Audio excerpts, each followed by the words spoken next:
नमस्कार, स्वागत है आपका डे नाइट स्टडी के इस ऑनलाइन लर्निंग प्लेटफॉर्म पे। अगर आप भी महात्मा गांधी काशी विद्यापीठ से बीए करना चाहते हो, बीए का एंट्रेंस एग्जाम देने वाले हो, तो क्या होता है बीए एंट्रेंस एग्जामिनेशन का सिलेबस, क्या होता है पेपर का पैटर्न, काशी विद्यापीठ के बीए फैकल्टी में कितनी सीट होती है, उसकी कितनी फीस है और कट ऑफ कितना जाता है, यानी कितना नंबर लाने पे आपका एडमिशन हो जाता है, वो सारी जानकारियां मैं आज आपको इस वीडियो के माध्यम से दूंगा। इस वीडियो को देखने के बाद आप सबके मन में जितने डाउट्स हैं, कंफ्यूजन्स हैं, यकीन मानिए इस वीडियो को देखने के बाद वो क्लियर हो जाएंगे। अगर आप देखेंगे तो तकरीबन मैंने 15 से 18 पेजों की पूरी स्लाइड प्रिपेयर की है और यकीन मानिए अभी तक आपने YouTube पे इस प्रकार का कोई भी वीडियो नहीं देखा होगा।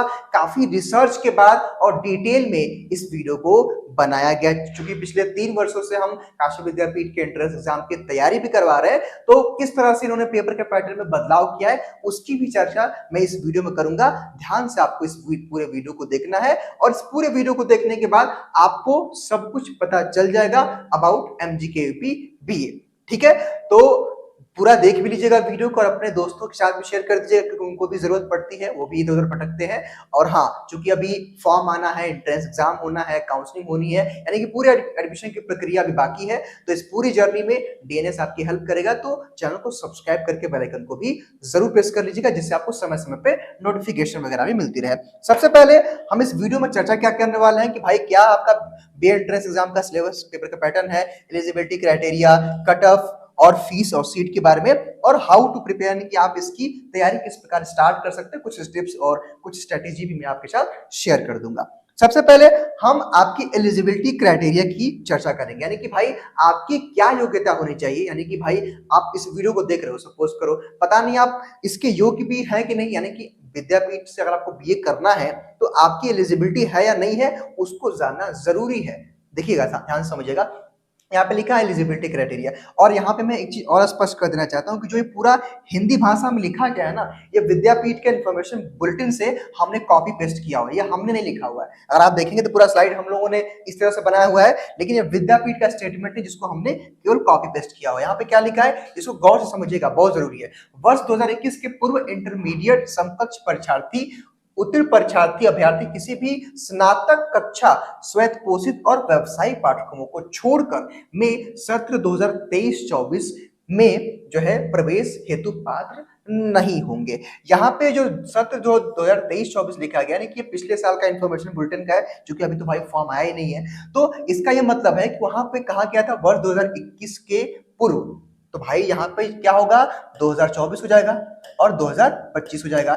यानी कि यहाँ पे कहा गया है कि भाई अगर आप 2022 के पूर्व इंटरमीडिएट पास हैं तो आप विद्यापीठ के बीए कोर्स में एडमिशन नहीं ले सकते हैं। बस इतनी सिंपल सी बात यहाँ पे कही गई है, अब ज्यादा इसको समझने की आवश्यकता ही नहीं है। कहने का मतलब ये है कि अगर आपने 2022 में इंटरमीडिएट किया है तब आप एडमिशन ले सकते हैं, 23 में किया है तो एडमिशन ले सकते हैं, 24 में किया है तो एडमिशन ले सकते हैं। लेकिन अगर आप 2022 से पहले यानी कि 21 में अगर आपने 12th पास आउट किया है, देन आप विद्यापीठ से बीए नहीं कर सकते हैं। बस इतनी बात कही गई है, ठीक है। उसके बाद यहाँ पे बीए कोर्स कुछ और जानकारियां हैं एलिजिबिलिटी के रूप में कि भाई इंटरमीडिएट या समकक्ष परीक्षा उत्तीर्ण होना अनिवार्य होता है। इसका सिंपल सा ये मतलब है कि भाई अगर आप 12th पास हैं या इस वर्ष 2024 में अगर आप 12th अपियरिंग यानी कि अगर आप बोर्ड एग्जाम देने वाले हैं, दे भी चुके हैं, तो आप इसके लिए एलिजिबल हैं। ठीक है, यहाँ पे एक और बात, मुख्य बात लिखी गई है जिसका केवल एक मतलब है, ज्यादा इसको समझने की जरूरत नहीं है। कहने का मतलब विद्यापीठ का है कि अगर आप बीए कोर्स में, सपोज करें कि आपका बीए कोर्स में एडमिशन हो गया और अगर आप बीए कोर्स में कंप्यूटर साइंस लेना चाहते हैं या आप मैथ्स लेना चाहते हैं बीए में, या आप स्टैटिस्टिक लेना चाहते हैं मैथ्स में, जिसको सांख्यिकी बोलते हैं हिंदी में, तो आपका 12th में यानी कि आपका 12th जो है मैथ साइड से आपका पास होना जरूरी है। यानी कहने का मतलब है कि अगर आप बीएससी या फिर कहने कि अगर आपका 12th में जो स्ट्रीम बायो रहा है या ह्यूमैनिटीज रहा है तो आप इन कोर्स को नहीं ले सकते हैं, लेकिन अगर आप मैथ स्ट्रीम से रहे हैं तो इन कोर्स को ले सकते हैं। कहने का मतलब ये है कि ये बात आफ्टर एडमिशन की जा रही है कि अगर आप एडमिशन आपका हो गया तो आप कोर्स सेलेक्ट करना होता है, तो उस समय उन्हीं बच्चों को ये कोर्स मिलता है। इतनी बात समझ गए। अब आगे देखिए, अब आगे चूंकि भाई आपने एलिजिबिलिटी क्राइटेरिया को समझ लिया है, तो अब हम पेपर के पैटर्न को आपको समझाएंगे और गौर से इसको समझिएगा, बहुत जरूरी है। यानी कि भाई सपोज आप काशी विद्यापीठ के एंट्रेंस एग्जाम की तैयारी कर रहे हैं तो आपको पेपर का पैटर्न जानना बेहद जरूरी है। यहाँ पे नंबर ऑफ क्वेश्चंस की बात करें तो आपके एंट्रेंस एग्जाम में 100 क्वेश्चन पूछे जाएंगे आपके एंट्रेंस एग्जाम में। उसके बाद क्वेश्चन टाइप आपका एमसीक्यू होगा। एमसीक्यू का मतलब क्या होता है? मल्टीपल चॉइस क्वेश्चन, यानी कि एक क्वेश्चन और उसके 4 ऑप्शन रहते हैं, उसको एमसीक्यू टाइप क्वेश्चन बोलते हैं। टाइम ड्यूरेशन आपको 2 घंटे यानी कि 120 मिनट का समय मिलेगा, यानी कि क्वेश्चन को सॉल्व करने के लिए, यानी कि 100 प्रश्नों को सॉल्व करने के लिए 120 मिनट आपको मिलते हैं एंट्रेंस एग्जाम में। And there will be no negative marking, यानी कि यहाँ पे कोई भी ऋणात्मक मूल्यांकन का कोई प्रावधान नहीं है, यानी कि आप सारे क्वेश्चन को अटेम्प्ट कर सकते हैं, कोई रिस्क नहीं है। हालांकि मैंने कई वीडियो में बताया है कि नेगेटिव मार्किंग काशी विद्यापीठ के एंट्रेंस एग्जाम में नहीं होती है। पेपर का जो मीडियम रहेगा बच्चों, वो हिंदी और इंग्लिश दोनों भाषाओं में आपका प्रश्न पत्र रहेगा, यानी कि क्वेश्चन पेपर रहेगा, क्वेश्चन बुकलेट रहेगी। यानी कि अगर आप सीबीएसई बोर्ड से हैं, आईसीएसई बोर्ड से हैं या यूपी बोर्ड से हैं, बिहार बोर्ड से हैं, तो कोई चिंता का विषय नहीं है, दोनों भाषाओं में आपका पेपर आता है, तो आराम से इजीली आप अटेम्प्ट कर पाओगे। टोटल नंबर यानी कि मैक्सिमम मार्क्स आपका 400 का होगा, यानी कि 100 क्वेश्चन रहेगा, 400 नंबर का पेपर होगा। वही यहाँ पे मैं आपको एक चीज और बता देना चाहता हूँ, जो पेपर मोड रहेगा वो ऑफलाइन रहेगा ओएमआर सीट पे, यानी कि ऑफलाइन पेपर होते हैं सीयूईटी की या किसी और एग्जाम की तरह ऑनलाइन नहीं होता है, ऑफलाइन पेपर होता है ओएमआर सीट पे, और वाराणसी में इसका सेंटर रहता है। वाराणसी शहर में ही आकर के आपको काशी विद्यापीठ का एंट्रेंस एग्जाम देना होता है। हालांकि एडमिट कार्ड पे एग्जामिनेशन सेंटर मेंशन होता है, लेकिन वाराणसी शहर में ही आपको आकर के एग्जाम देना होता है। अगर आप एक क्वेश्चन को सही करते हो तो +4 यानी कि 4 नंबर मिल जाएगा। वहीं अगर आपका कोई क्वेश्चन गलत होता है ना, तो कोई मार्क्स नहीं कटेगा, 0 मिल जाएगा। तो ये अच्छा है, कोई रिस्क नहीं है, तो आप सारे क्वेश्चन को अटेम्प्ट कर पाओगे। कहने का मतलब ये है कि भाई ये होता है काशी विद्यापीठ के बीए एंट्रेंस एग्जाम का पेपर का पैटर्न, इस प्रकार आपका पेपर का रहता है। उसके बाद आप आगे देखेंगे तो देखिए यहाँ पे syllabus of entrance exam of BA according to MGKP, यानी कि ये विद्यापीठ के इंफॉर्मेशन बुलेटिन में केवल इतना ही सिलेबस दिया गया है, लेकिन उन्होंने इतना सिलेबस देकर के आपको पूरा गुमराह करने का प्रयास किया। यानी कि अगर आप देखेंगे तो चुनिंदा केवल टॉपिक्स हैं, लेकिन इन टॉपिक्स में एक बड़ा ब्रॉड सिलेबस है, जो मैं आपको आगे दिखाने वाला, जो हमने प्रिपेयर किया है पिछले 5 सालों के पेपर के अकॉर्डिंग। चूंकि उन्होंने डिटेल सिलेबस नहीं दिया है, केवल विद्यापीठ ने लास्ट ईयर इतने चीजों यानी कि इतने टॉपिक्स दे दिए थे कि आपको इतने टॉपिक्स पढ़ने हैं, यानी कि ये इंग्लिश में, और इसी को हमने यहाँ पे हिंदी में ट्रांसलेट कर दिया है। यानी कि इतने टॉपिक्स दिया गया है, जिसमें आपको टॉपिक्स में हिस्ट्री दे दिया गया है, ज्योग्राफी दे दिया गया है, पॉलिटी दे दिया गया है, इकोनॉमिक्स दे दिया गया है, करंट अफेयर्स दे दिया गया है, स्पोर्ट्स दे दिया गया, अवार्ड्स दे दिया गया है, बुक्स एंड ऑथर्स दे दिया गया है, स्कीम एंड पॉलिसीज दे दी गई है, जनरल साइंस दे दिया गया है, mental ability and numerical ability दे दी गई। कहने का मतलब ये कि आप देखिए ना, अब यहाँ पे इन्होंने मेंटल एबिलिटी लिखा है। मेंटल एबिलिटी का मतलब क्या होता है? रीजनिंग होता है। अब रीजनिंग में कम से कम 10-15 टॉपिक होते हैं। अब अगर हम न्यूमेरिकल एबिलिटी की बात करें, उसका मैथ्स होता है, उसमें 5 से 7 टॉपिक होते हैं। अगर हिस्ट्री की बात करें तो हिस्ट्री का सिलेबस कितना ब्रॉड आपको पता होगा, ठीक है। पॉलिटी का भी सिलेबस अच्छा खासा ब्रॉड है, स्कीम एंड पॉलिसीज है, करंट अफेयर कम से कम 6 से लेकर के 1 साल तक का, 6 महीने या 1 साल तक का करंट अफेयर आता है। स्पोर्ट्स में भाई पूरा जानते हैं कितने स्पोर्ट्स हैं। तो कहने का मतलब ये कि एक सिलेबस आपको बस ये दिखाया गया है, लेकिन डिटेल सिलेबस हमने आपके लिए प्रिपेयर किया कम से कम 5 से 6 पेजों में, जिसको आपको समझना जरूरी है। उसके बाद आगे हम चर्चा करेंगे कि आपको तैयारी कैसे करनी है, कट ऑफ कितना आता है, कितनी सीट वगैरह वगैरह, वो चर्चा करेंगे, ठीक है। तो हमने जो सिलेबस तैयार किया उसमें सबसे पहले हमने हिस्ट्री का सिलेबस आपको दिखाया। देखिए अब हिस्ट्री में भी 3 हिस्ट्री होती है, एंसेंट यानी कि प्राचीन इतिहास, यहाँ पे मिडिल यानी कि मध्यकालीन इतिहास, और मॉडर्न का मतलब कि अभी आधुनिक जो है इतिहास चल रहा है उसके, यानी कि 3 इतिहास जो है हिस्ट्री में आते हैं। तो एंसेंट हिस्ट्री का ये सिलेबस, जिसमें आपको भारतीय इतिहास के स्रोत, सिंधु घाटी की सभ्यता और जैन धर्म, बौद्ध धर्म और मगध राज का जो है उत्कर्षण, मौर्य साम्राज्य और गुप्त साम्राज्य के बारे में पढ़ना होता है एंसेंट हिस्ट्री में। और हम बात करें मिडिल हिस्ट्री में, तो आपको भारत पर अरबों का आक्रमण, महमूद गजनवी, मोहम्मद गौरी और सल्तनत काल, सूफी आंदोलन, भक्ति आंदोलन, मुगल साम्राज्य और मराठों का उत्कर्षण। उसके बाद अगर हम बात करें तो आपको मॉडर्न यानी कि आधुनिक इतिहास में भारत में यूरोपियन का आगमन, बंगाल पर अंग्रेजों का अधिपतन और गवर्नर जनरल जो है 1857 की क्रांति, भारतीय राष्ट्रीय आंदोलन, इटली एवं जर्मनी का एकीकरण, प्रथम विश्व युद्ध और द्वितीय विश्व युद्ध आपको पढ़ना होता है। ठीक, मैं बात करूं ज्योग्राफी यानी कि भूगोल में आपको क्या क्या पढ़ना होता है। भारत के बारे में समान जानकारी आपको होना चाहिए। भारत का भौतिक स्वरूप क्या कैसा है, भारत की मिट्टी एवं फसल, खनिज संसाधन, नदियां, झील, प्रपात, भारत के उद्योग एवं परिवहन और आपकी भारत की जनजातियां। ठीक है, उसके बाद यहाँ पे अगर देखें तो बहुउद्देशीय नदी घाटी परियोजना, राष्ट्रीय पार्क, अभ्यारण्य, जीव मंडल और जलवायु जलवायु यानी कि क्लाइमेट वगैरह के बारे में आपको पढ़ना होता है। ठीक, आगे आप आएंगे तो यहाँ पे मॉडल वर्ल्ड ज्योग्राफी यानी कि विश्व का भूगोल भी पढ़ना होता है, जिसमें आपका यूनिवर्स है, जहाँ पे सोलर जो है सिस्टम है, साइड बोर्ड है, उसके बाद आपका यहाँ पे महाद्वीप दिया गया है, जल मंडल है, वायुमंडल है, विश्व के महासागर, नदियों, झीलें हैं, ये सब टॉपिक पढ़ने होते हैं विश्व के जो है विनिर्माण उद्योग यानी कि ज्योग्राफी में, यानी कि वर्ल्ड ज्योग्राफी में इतने आपको टॉपिक्स कवर करने होते हैं। आगे हम देखें तो यहाँ पे इकोनॉमिक्स यानी कि अर्थव्यवस्था में आपको कौन कौन से टॉपिक पढ़ना होता है। इसमें आपको राष्ट्रीय आय यानी कि नेशनल इनकम को पढ़ना होता है, उसके बाद आर्थिक योजना, गरीबी को पढ़ना होता है, उसके बाद यहाँ पे आर्थिक समृद्धि एवं आर्थिक विकास, भारतीय वित्तीय जो है व्यवस्था यानी कि भारतीय वित्तीय व्यवस्था किस प्रकार है वो पढ़ना होता है। फिर आपको यहाँ पे कृषि, विदेशी व्यापार एवं भुगतान संतुलन और नई आर्थिक नीति, यानी कि इतने टॉपिक्स आपको कवर करने होते हैं। ऑलमोस्ट अगर देखा जाए तो इकोनॉमिक्स का सिलेबस काफी ब्रॉड है, लेकिन इतने ही गिने चुने टॉपिक से प्रश्न आपके एंट्रेंस एग्जाम में पूछे जाते हैं। उसके बाद पॉलिटी, देखिए एक चीज मैं यहाँ स्पष्ट कर देना चाहता हूँ कि हिस्ट्री और पॉलिटी का वेटेज ज्यादा होता है। हिस्ट्री और पॉलिटी से क्वेश्चन ज्यादा पूछे जाते हैं अगर हम कंपेयर करें आपका इकोनॉमिक्स और ज्योग्राफी से। तो हालांकि इकोनॉमिक्स से क्वेश्चन सबसे कम आता है, सबसे ज्यादा क्वेश्चन आपका हिस्ट्री से आता है, फिर आपका पॉलिटी से आता है, फिर ज्योग्राफी से, देन इकोनॉमिक्स से। तो सबसे अच्छे से आपको जो है हिस्ट्री और पॉलिटी कवर करना होता है। पॉलिटी यानी कि राजनीति से किस किस प्रकार के क्वेश्चन पूछे जाते हैं, उसमें आपका भारतीय संविधान सभा और यहाँ पे सोर्स ऑफ द कॉन्स्टिट्यूशन, संविधान के स्रोत, उसके बाद भारतीय संविधान की अनुसूचियां, देशीय रियासतों का विलय, भारतीय नागरिकता यानी कि इंडियन सिटीजनशिप्स और मौलिक अधिकार यानी कि फंडामेंटल राइट्स पढ़ना होता है, डीपीएसपी के बारे में पढ़ना होता है और मौलिक कर्तव्य, यानी कि इतने टॉपिक्स जो सिलेक्टेड टॉपिक है मैंने बता दिया है, इतने ही आपको पढ़ के जाना है, ज्यादा पढ़ने की आवश्यकता नहीं है। ठीक है, अब आगे देखिए, आगे करंट अफेयर्स, चूंकि करंट अफेयर जैसे ही करंट अफेयर आपके मन में आता है तो आपके मन में आता होगा कि सर करंट अफेयर पढ़ना क्या है, क्योंकि देखिए करंट अफेयर का भी सिलेबस काफी ब्रॉड है।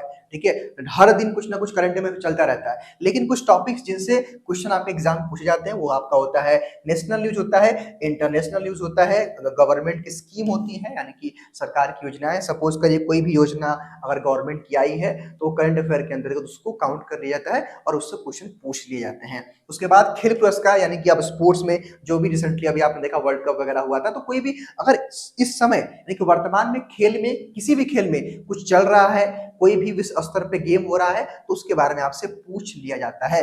उसके बाद एग्रीकल्चर में अगर कोई नई खोज हुई है या कुछ जो है ऐसा कुछ हुआ है जिसको मतलब बड़ी उपलब्धि मानी गई है, फिर साइंस में ऐसा कुछ हुआ है या टेक्नोलॉजी में ऐसा कुछ हुआ है, तो उसको भी करंट अफेयर में काउंट कर लिया जाता है। यहाँ पे एक लिखा हुआ है कि भाई करंट अफेयर लास्ट 6 मंथ, लेकिन ऐसा नहीं है। विद्यापीठ तकरीबन जो है कभी कभी तो ये 6 मंथ के अंदर ही पूछ देते हैं, लेकिन कभी कभी ये 1 साल तक का करंट अफेयर भी अपने एंट्रेंस एग्जाम में पूछ देते हैं। क्योंकि देखिए भाई एंट्रेंस एग्जाम हो या जीके जीएस हो, इनका कोई लेवल नहीं होता है, इनका इतना जो सिलेबस ब्रॉड है कि कोई भी क्वेश्चन कहीं से पूछा जा सकता है, बस आपको अपने हिसाब से प्रिपेयर होना होता है। बाकी यहाँ पे एक चीज मैं और आपको स्पष्ट कर देना चाहता हूँ विद्यापीठ के बारे में कि देखिए इनका भले इन्होंने इतना सिलेबस दिखा दिया, बता दिया आपको, हालांकि यहाँ पे एक चीज और छूटी है, इसकी भी मैं चर्चा कर लेता हूँ। यहाँ पे क्या है भाई कि रीजनिंग का ये टॉपिक, यानी कि रीजनिंग में आपको नंबर सीरीज पढ़ना होता है, कोडिंग डिकोडिंग पढ़ना होता है, या कह लें अगर हम देखें तो यहाँ पे एनालॉजी टेस्ट, डायरेक्शन है, रैंकिंग टेस्ट है, वाटर इमेज है, क्लॉक एंड कैलेंडर है, कंटिन्यूअस फिगर है, डाइस है, क्लासिफिकेशन है।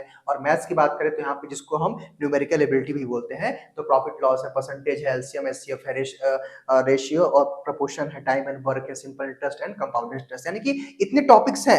लेकिन हकीकत ये है कि लास्ट ईयर विद्यापीठ ने मात्र 3 क्वेश्चन, ध्यान दीजिएगा, केवल 3 क्वेश्चन ही रीजनिंग से आए थे और मैथ से इन्होंने कोई क्वेश्चन नहीं पूछा था। अगर आप इनके ब्राउज़र के अकॉर्डिंग देखेंगे तो इन्होंने यहाँ पे क्या लिखा है, ध्यान से समझिएगा, इन्होंने एकदम आसानी से लिख दिया है कि मेंटल एबिलिटी आपसे पूछेंगे और न्यूमेरिकल एबिलिटी, लेकिन यकीन मानिए केवल 3 क्वेश्चन ही रीजनिंग से पूछा गया था। मैथ से विद्यापीठ ने पिछले 5 सालों में अभी तक कोई भी क्वेश्चन नहीं पूछा है। हालांकि बच्चे पूछते हैं कि सर सब कुछ पूछेगा तो हमको क्या पढ़ना चाहिए, इसीलिए हमने ये सिलेबस आपके लिए बना दिया कि अगर आप पढ़ना चाहें तो ये सिलेबस पढ़ सकें। हालांकि हमारे जो बच्चे कोर्स में रहेंगे उनको हम सब कुछ पढ़ाएंगे, क्योंकि देखिए विद्यापीठ का फिक्स नहीं है, भले इन्होंने सिलेबस दे दिया है लेकिन ये कुछ भी पूछ सकते हैं। कुछ भी पूछने का मतलब ये होता है कि ये अपने अकॉर्डिंग जो सिलेबस दिए हैं उसमें से या कुछ बाहर का भी पूछते हैं। तो इसलिए हम बच्चों को जनरल साइंस वगैरह भी प्रिपेयर कराते हैं, यानी कि जो जनरल साइंस होता है या स्पोर्ट्स होता है करंट अफेयर्स, अवार्ड्स वगैरह, स्कीम पॉलिसीज, चूंकि इनसे क्वेश्चन बनते हैं, जीके जीएस से क्वेश्चन बनता है, श्योर होता है। और हाँ, इसमें आपको हिस्ट्री और पॉलिटी से क्वेश्चन ज्यादा देखने को मिलते हैं। बाकी यहाँ पे आप देखेंगे तो हमने यहाँ पे नीचे 2 पॉइंट लिखा हुआ था, ध्यान से समझिएगा कि language Hindi English question will be asked.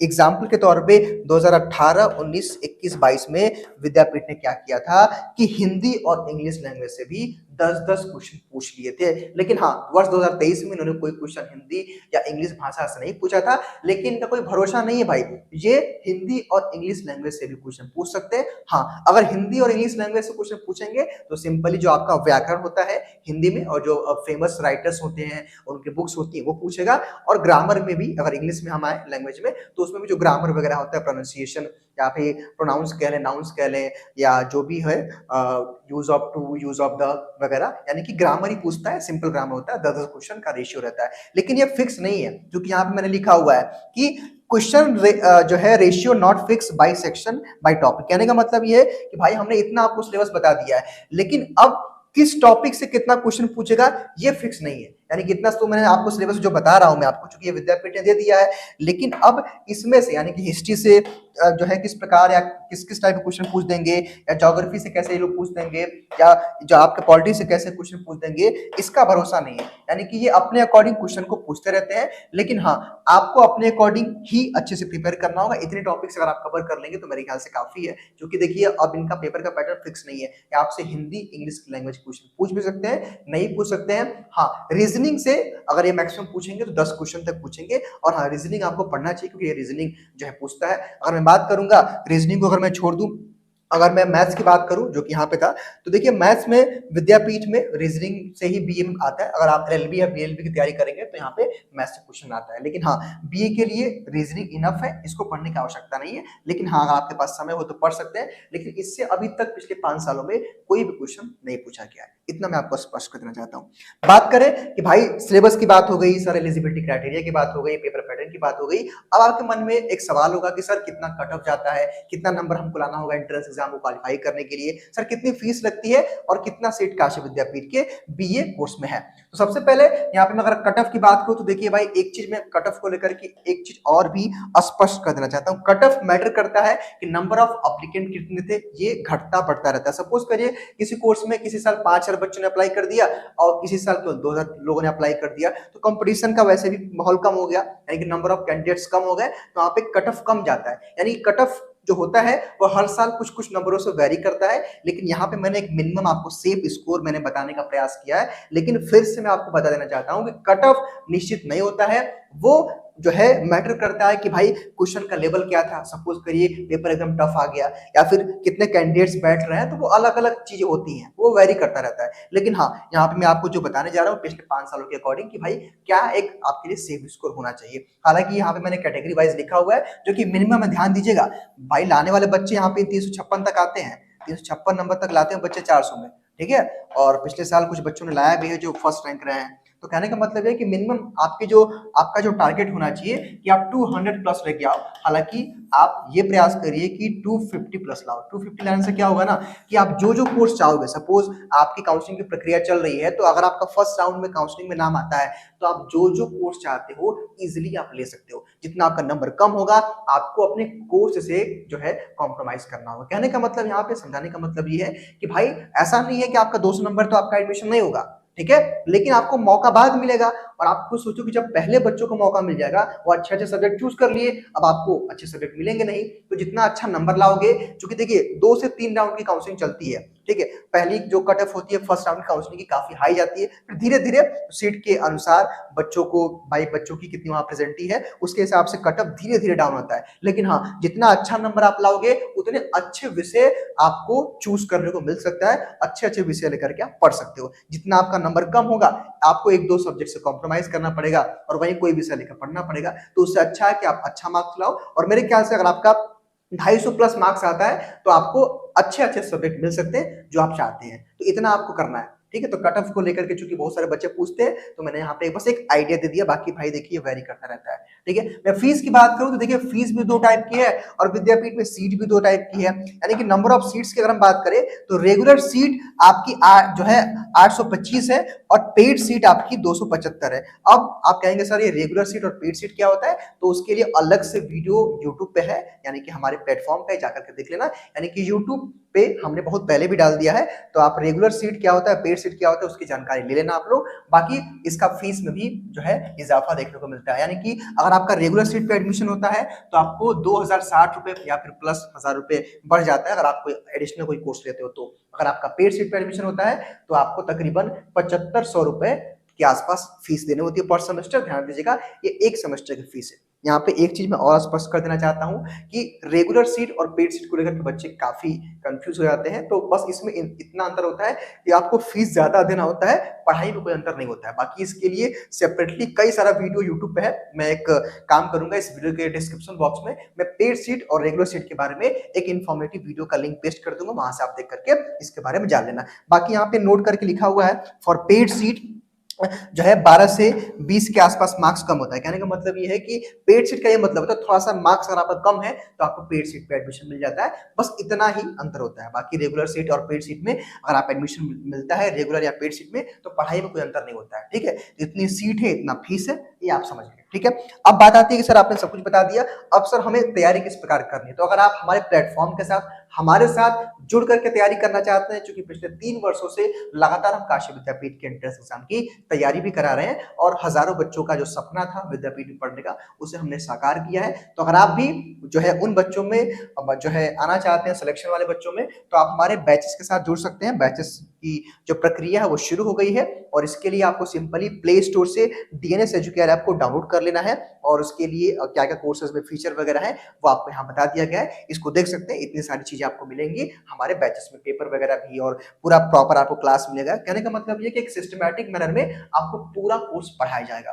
Fees काफी कम है, वन टाइम पेमेंट है जिसमें आप पूरी पढ़ाई कर सकते हो। बाकी अगर आप देखना चाहें पिछले सालों को कुछ रिकॉर्ड हमारे इन बच्चों ने क्वालिफाई करके ये बच्चे विद्यापीठ से बीए या अलग अलग कोर्सेज कर रहे हैं। ठीक है, बाकी ये कोर्सेज की हमारी डिटेल है, सिंपल है कि आप इसके लिए प्ले स्टोर पे हमारा एप्लीकेशन डीएनएस एजुकेयर ऐप को डाउनलोड कर लेंगे और हमारे अगर कोई डाउट होगा तो हमारे हेल्पलाइन नंबर 6387986764 पे कॉल या व्हाट्सएप करके भी किसी भी कोर्स के बारे में या विद्यापीठ के बारे में कोई भी जानकारी आप ले सकते हो। बाकी कोर्सेज की जो रजिस्ट्रेशन की प्रक्रिया है वो हमारे एप्लीकेशन पे शुरू हो गई है। तो फिलहाल ये था आज का वीडियो। उम्मीद करते हैं कि इस वीडियो के माध्यम से आपको सारी जानकारियां मिल गई होंगी जो आप अलग अलग जगह ढूंढ रहे होंगे और इस वीडियो को देखने के बाद तो सारा आपका डाउट क्लियर हो गया होगा। फिलहाल इस वीडियो में कर इतना ही। स्वस्थ रहिए, मस्त रहिए। Thank you so much.